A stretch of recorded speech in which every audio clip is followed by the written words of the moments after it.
Пациентите во Македонија и странство се во стабилна и добра состојба, информира денеска министер за здравство Арбен Таравари. Сите пациенти што се лекуваат во државата и надвор од државата се во стабилна и добра состојба. Повеќето од нив се подобруваат.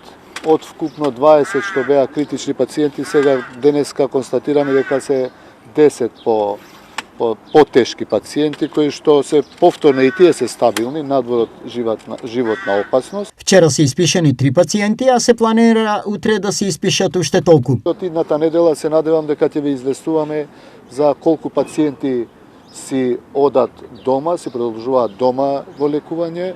И исто така ќе ви известуваме од идната недела некои од пациентите кои што полека ќе почнуваат да се враќаат од странските држави и ќе продолжат со лекувањето во Македонија. Моментално во државата се лекуваат 72 пациенти.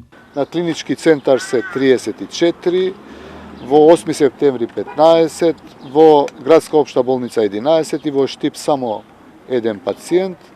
По приватните болници се во Систина 7 и по Жан Митрев 4 пациенти, значи вкупно 72. Надвор од Македонија се лекуваат 101 пациент. Вчера се испратени помал број на пациенти надвор од државата. Денеска имаме повторно понуди од повеќе држави. Ќе видиме каква е состојбата на пациентите. Евентуално може максимум до 10 да се испратат, меѓутоа може би и не. Ќе видиме, ќе одлучиме повторно во состанок со колегите.